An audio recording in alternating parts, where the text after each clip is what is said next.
이제 새엄마가 살 집은 여기예요. 변호사 사무실 책상 위에 놓인 유언장을 바라보는 딸의 눈빛이 차갑게 식어갔습니다. 그 시선이 잠깐 제게 향했을 때 저는 알 수 있었습니다.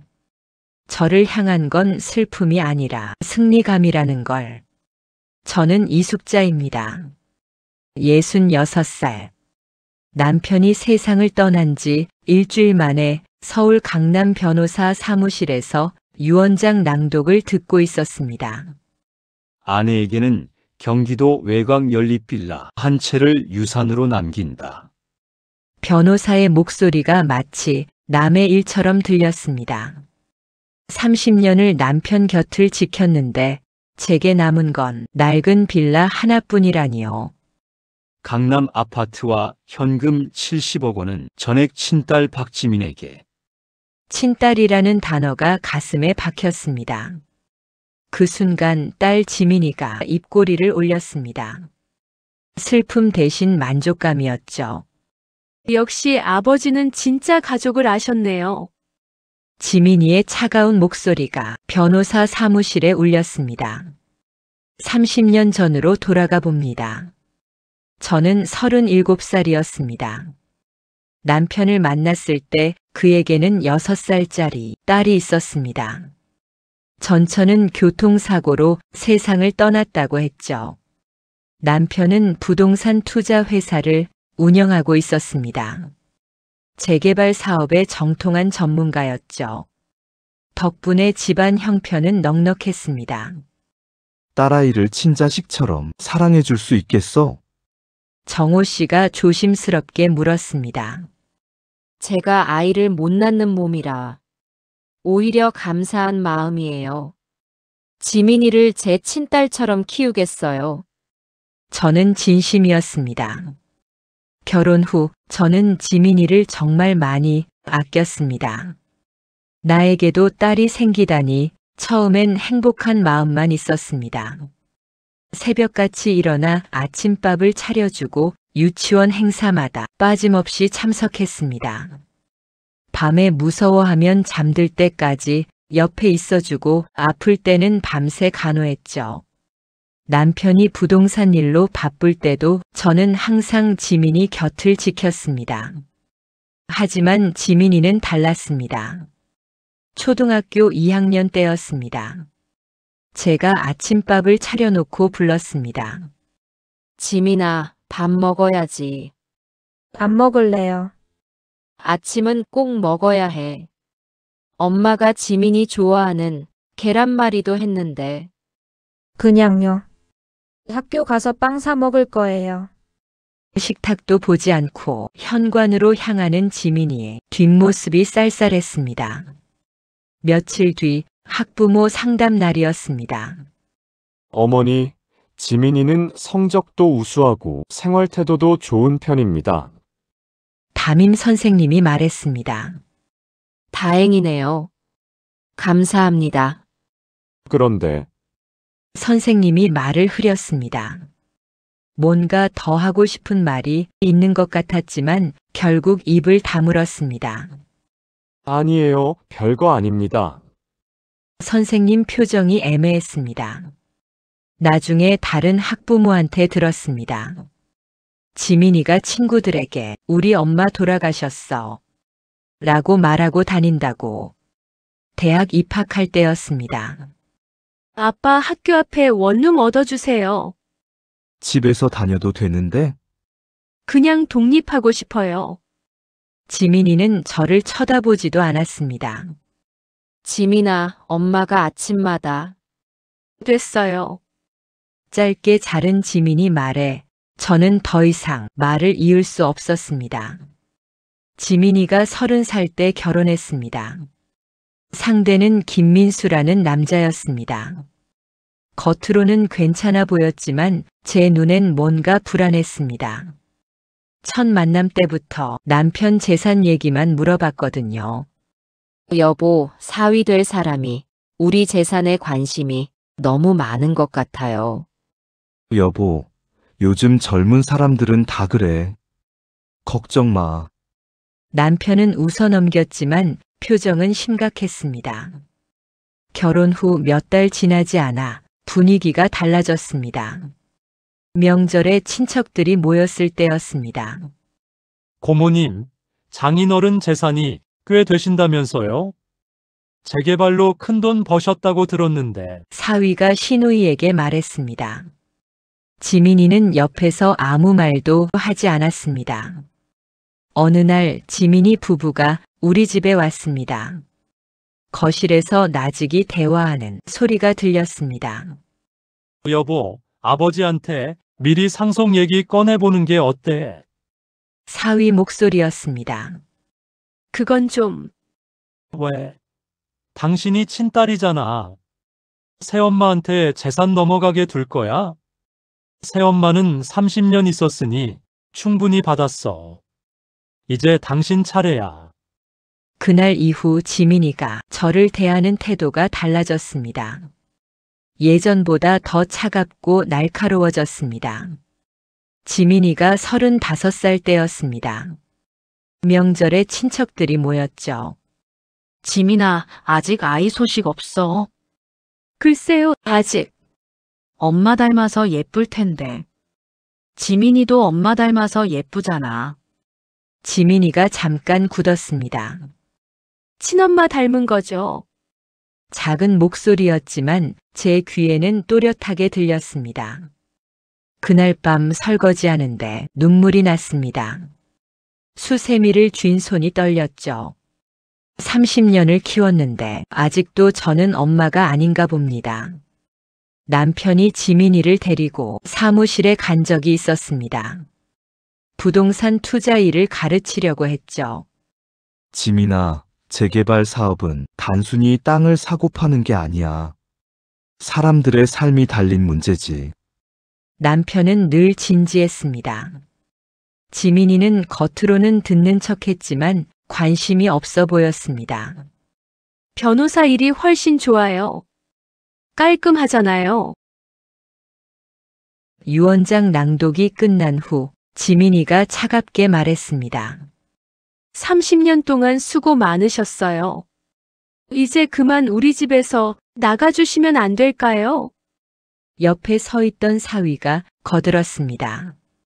장모님, 아버님도 이제 친딸한테 물려주시려던 거잖아요.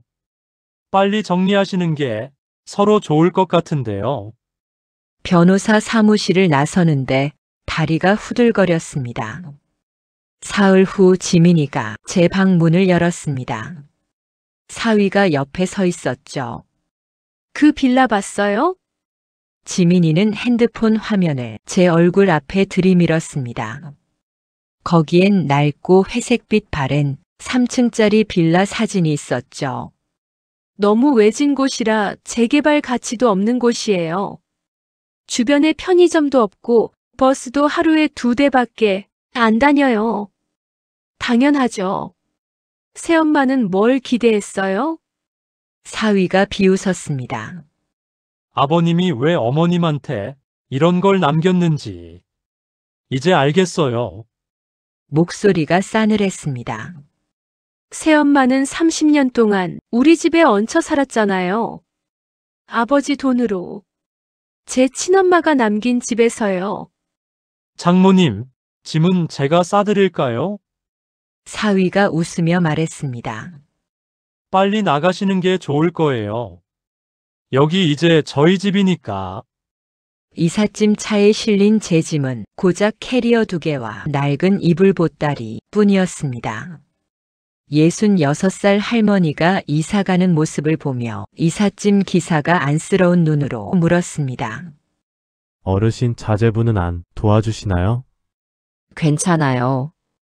강남 아파트에 두고 온 가구들, 제가 모은 그릇들, 지민이 대학 입학할 때 함께 고른 책상, 모두 남의 것이 됐죠. 경기도 외곽으로 가는 길 핸드폰이 울렸습니다. 신우이였습니다. 언니, 지민이가 그러던데요. 뭐라고 하던데요? 언니가 오빠 재산 독차지하려고 유언장 바꾸려 했다가 들켰다고. 그래서 아버지가 쫓아내려고 빌라만 남겼다고. 핸드폰을 쥔 손이 떨렸습니다. 그리고 언니가 지민이를 30년 동안 학대했다고 단톡방에 옛날 사진도 올렸어요. 무슨 사진이요? 지민이 혼자 밥 먹는 사진이요. 언니가 따로 차려줬다고. 그건 지민이가 저랑 같이 먹기 싫다고 해서 방에서 먹겠다던 날이었는데. 언니, 저도 안 믿고 싶은데 친척들이 다 그러니까 당분간 연락 안 하는 게 좋을 것 같아요. 미안해요. 뚝. 전화가 끊겼습니다. 낡은 빌라에 도착한 첫날 밤. 거실 소파에 앉아 남편 영정 사진을 무릎에 올렸습니다. 여보 30년이 뭐였을까요? 영정 사진 속 남편은 그저 미소만 짓고 있을 뿐이었습니다. 제가 지민이를 친자식처럼 키우겠다고 약속했잖아요. 지켰어요. 눈물이 뚝뚝 떨어졌습니다. 그런데 왜 저한테 이런 낡은 빌라만 남긴 거예요? 진짜 가족이 아니니까요? 대답은 없었습니다. 겨울이 왔습니다. 보일러가 고장나서 전기장판 하나에 의지해 밤을 보냈습니다. 66살 노인의 무릎은 추위에 더 시렸습니다. 새벽 2시쯤 너무 추워서 깼습니다. 냉장고엔 김치통 하나, 계란 서너 개가 전부였습니다. 통장 잔고는 72만 원. 라면을 끓여 먹는데 눈물이 국물에 떨어졌습니다. 30년 동안 매일 아침밥 차려주고 밤늦게까지 기다리고 아플 때 간호하고. 그게 다 무슨 의미였을까? 핸드폰 화면을 켰습니다. 지민이 어렸을 때 사진이 있었습니다. 6살 지민이가 유치원 가방 메고 웃는 사진. 고등학교 입학식 날 사진. 대학 졸업식 날 사진. 결혼식 날 사진. 모든 사진 속에서 저는 웃고 있었습니다. 진심으로. 하지만 지금 생각해보니 지민이는 한 번도 제 눈을 똑바로 보지 않았더군요. 3개월째 되던 어느 날 청소하다가 침실 구석에 있던 낡은 서랍장을 발견했습니다.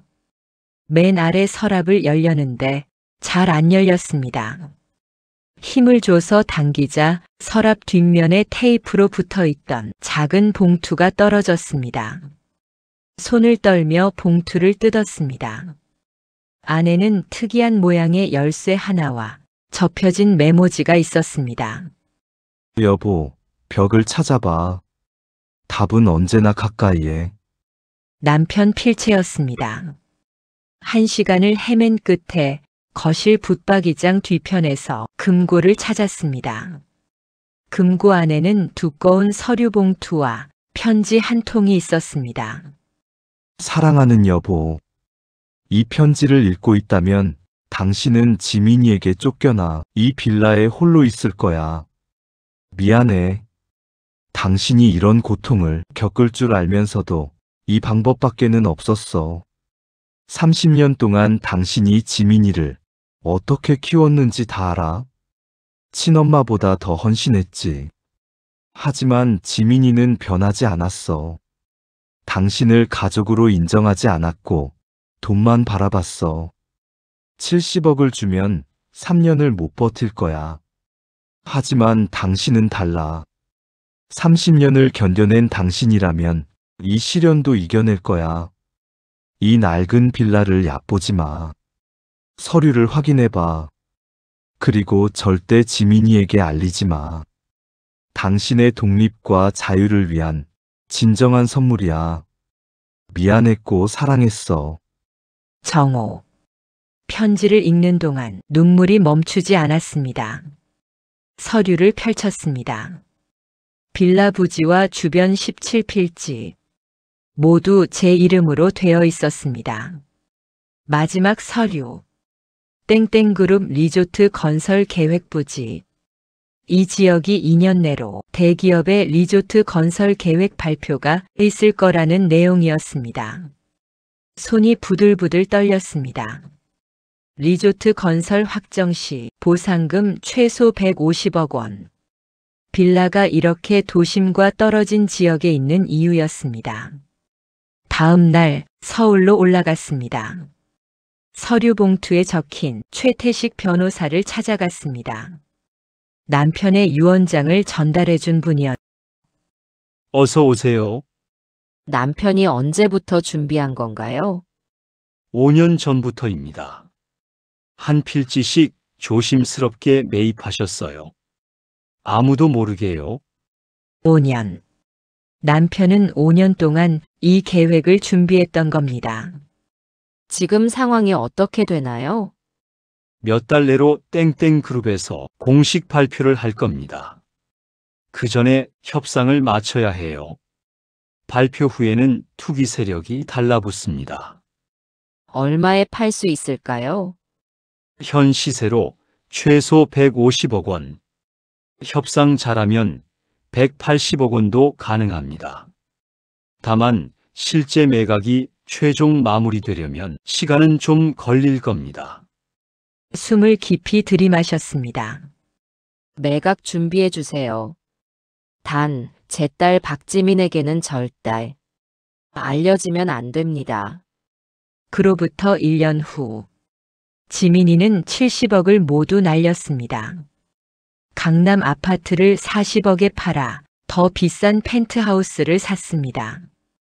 60억짜리 펜트하우스를 대출 끼고 산 거죠. 사위가 적극 권유했대요. 이 정도 급이 돼야 우리 체면이 서지. 나머지 돈으로는 주식 투자, 코인, 해외 부동산까지 손을 댔습니다. 전부 사위 아이디어였대요. 확실한 정보라며 수십억을 쏟아부었다고 했죠. 처음 6개월은 괜찮았대요. 주식이 오르고 코인도 수익이 났다고 했습니다. 사위는 외제차를 바꾸고 고급 골프 회원권을 샀습니다. 지민이는 명품백을 사 모았죠. 여보, 이 정도 투자는 기본이야. 우리 앞으로 100억도 거뜬해. 사위가 자신만만하게 말했대요. 하지만 1년이 지나자 분위기가 달라졌습니다. 주식이 폭락하기 시작했습니다. 코인은 거래소 자체가 사기였던 거죠. 해외 부동산은 계약금만 날아가고 건물은 지어지지도 않았대요. 사위는 빚을 내서 투자금을 메우려 했습니다. 여보, 조금만 더 투자하면 만회할 수 있어. 이번엔 진짜야. 2년째. 펜트하우스 대출 이자조차 감당하지 못하게 됐습니다. 은행에서 독촉 전화가 오기 시작했죠. 사위는 외제차를 팔고 골프 회원권을 팔았습니다. 하지만 역부족이었습니다. 당신 아버지는 왜 이것밖에 안 남긴 거야? 더 있었을 텐데. 사위가 지민이한테 화를 냈대요. 3년째 집이 경매에 넘어갔습니다. 지민이 부부는 작은 투룸으로 이사했습니다. 빚은 5억에 달했고 신용불량자가 됐습니다. 그때 사위가 말했습니다. 나 더 이상 못 살겠어. 당신 때문에 내 인생 망쳤어. 이혼하자. 뭐라고? 당신이 투자하자고 했잖아. 나는 당신 아버지 재산 믿고 결혼한 건데 3년 만에 날린 게 누구야? 당신이 무능해서 그렇지. 나 혼자서라도 다시 시작할 거야. 사위는 짐을 싸서 나가버렸습니다. 이혼 서류에 도장을 찍은 날, 지민이는 텅 빈 투룸에 혼자 앉아 있었습니다. 재산도 남편도 친구들도 모두 사라졌습니다.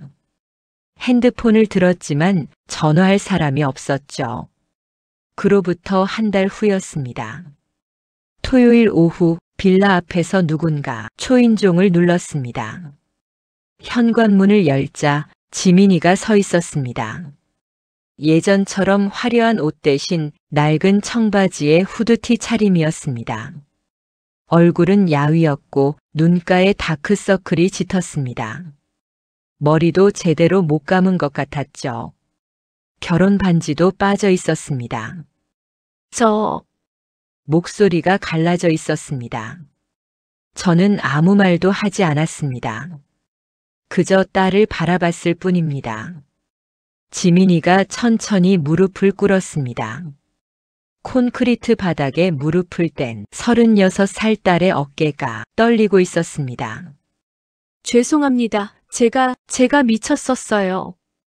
목이 메어 말을 잇지 못했습니다. 그동안 새엄마를 괴롭혔어요. 쫓아내고 악소문 퍼뜨리고 전부 제가 한 짓이에요. 딸 눈에서 눈물이 뚝뚝 떨어졌습니다. 돈 다 날렸어요. 남편도 떠났어요. 빚만 5억이에요. 친구들도 다 떠났고 이제 새엄마밖에 없어요. 가슴 한쪽이 무너지는 것 같았습니다. 하지만 저는 꾹 참았습니다. 일어나라. 냉정한 목소리로 말했습니다. 지민이가 눈물 범벅인 얼굴로 고개를 들었습니다. 들어와.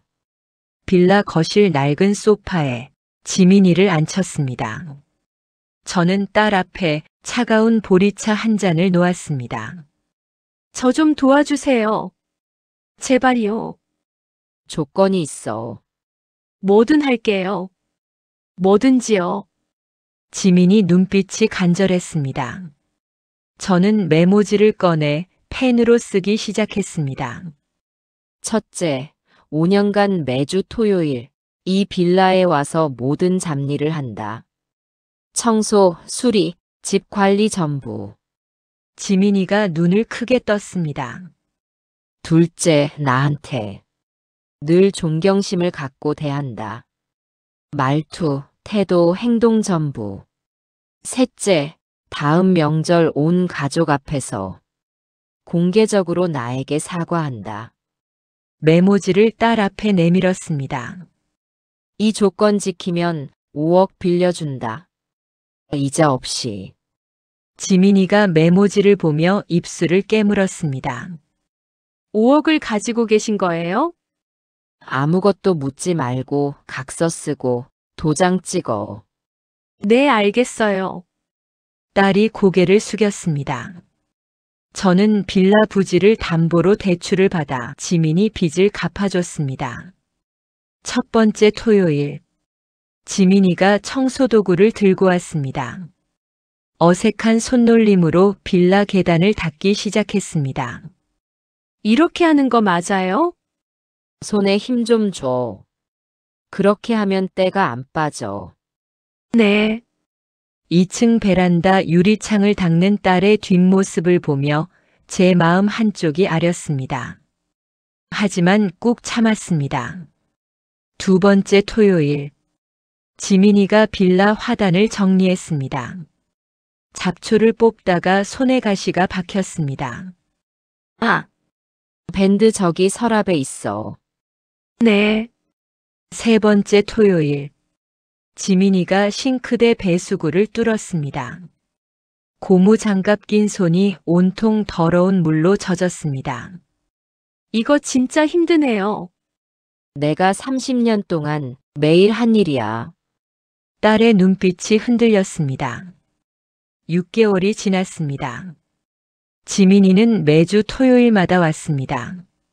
한 번도 빠지지 않았죠.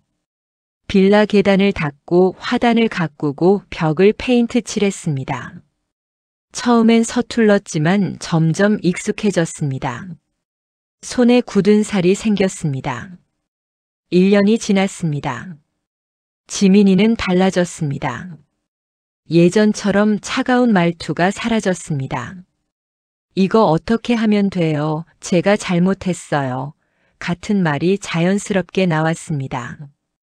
표정도 부드러워졌죠. 어느 날 지민이가 빌라 벽을 닦다가 말했습니다.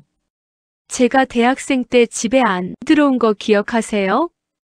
새엄마랑 같은 공간에 있기 싫었어요. 지민이 손이 멈췄습니다. 지금 생각하면 정말 미안해요. 새엄마는 잘못한 게 없는데. 2년이 지났습니다. 지민이는 빌라 주변 독거노인들 심부름도 해드리기 시작했습니다.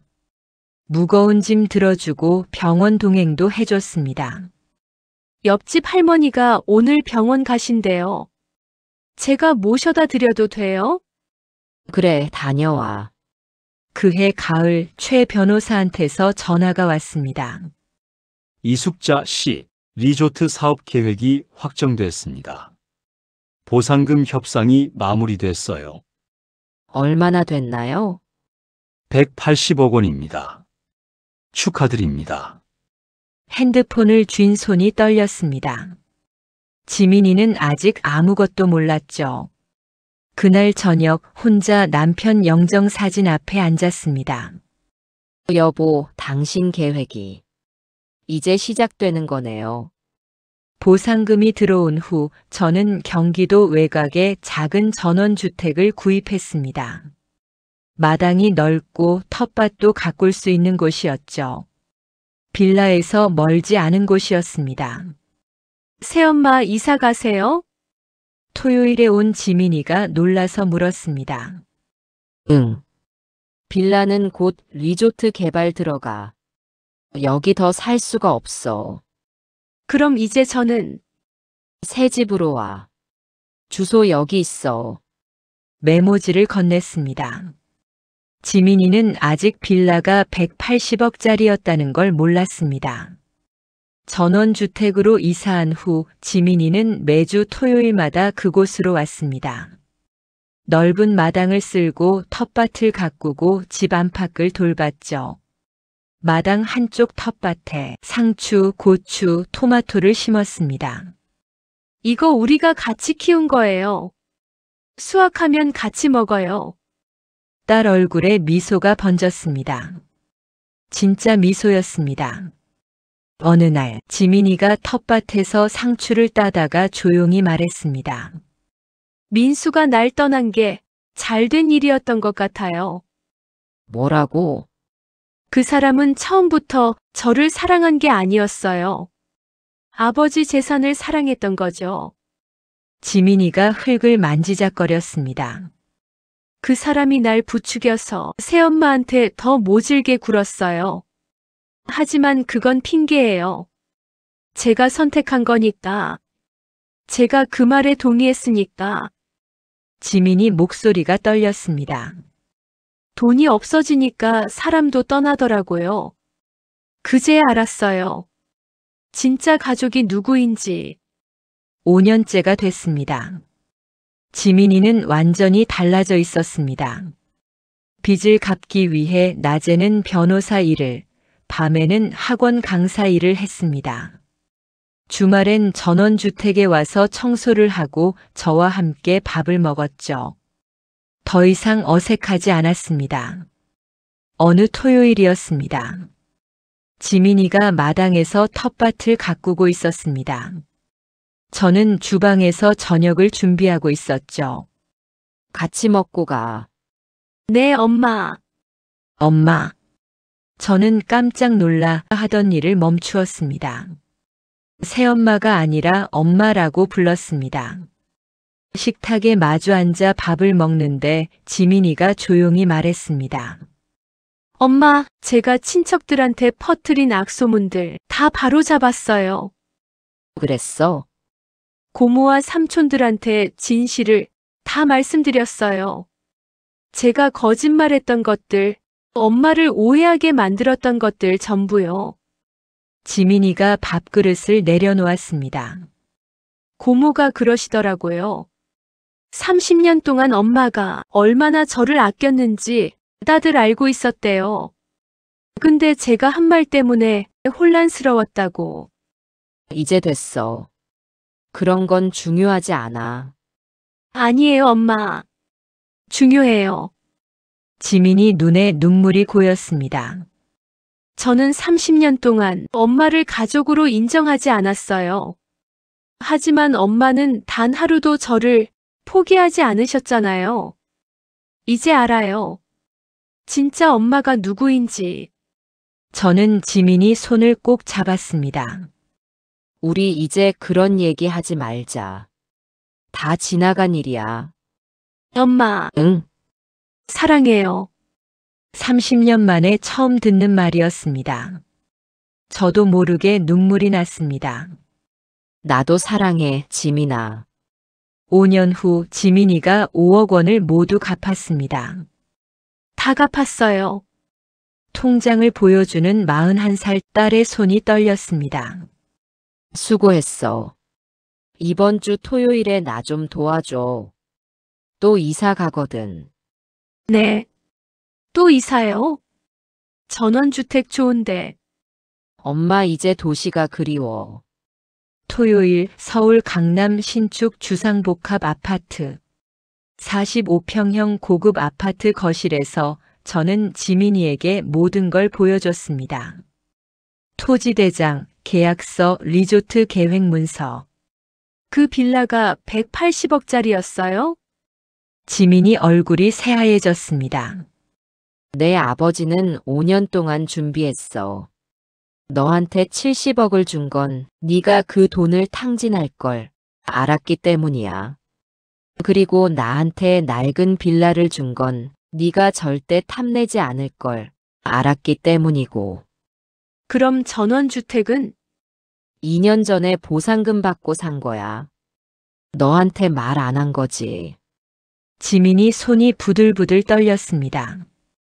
너는 눈앞에 돈만 보는 아이였어. 하지만 시련을 겪고 나면 진짜 가치를 알 거라고. 내 아버지는 믿었어. 나도 마찬가지야. 너를 5년간 시험한 건 네가 진짜로 변할 수 있다고. 믿었기 때문이야. 딸이 눈물을 뚝뚝 흘렸습니다. 정말 죄송해요. 그리고 감사해요. 지민이가 제 손을 꽉 잡았습니다. 이제 알겠지? 물질보다 지혜와 인내가 더 큰 재산이라는 걸. 아버지가 재개발 사업을 하실 때 늘 하신 말씀이 있었어요. 땅의 가치는 지금 보이는 게 아니라 미래를 보는 눈에 있다고. 지민이가 고개를 끄덕였습니다. 저는 그 말을 이제야 이해했어요. 사람도 마찬가지인 것 같아요. 지금 보이는 모습이 아니라 그 사람의 진심을 볼 줄 알아야 한다는 거. 그로부터 1년 후, 지민이는 법률구조센터에서 일하고 있습니다.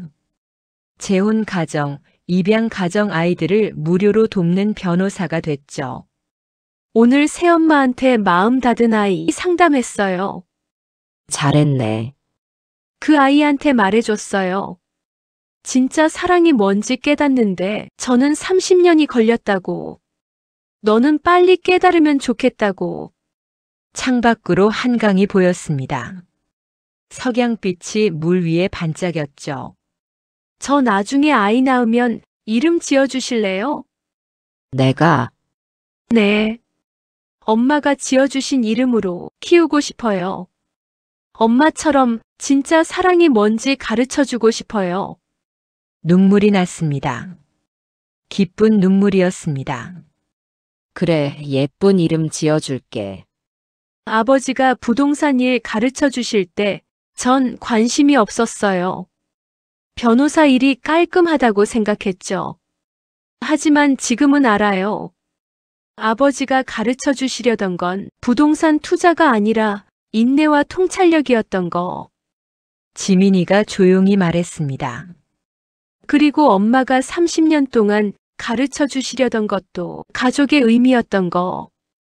저는 너무 늦게 깨달았어요. 지민이 눈에 또 눈물이 고였습니다. 이제라도 깨달아서 다행이야. 석양빛이 거실을 비췄습니다. 남편이 남긴 180억의 유산. 하지만 진짜 유산은 돈이 아니었습니다. 30년을 기다린 끝에 얻은 딸의 진심.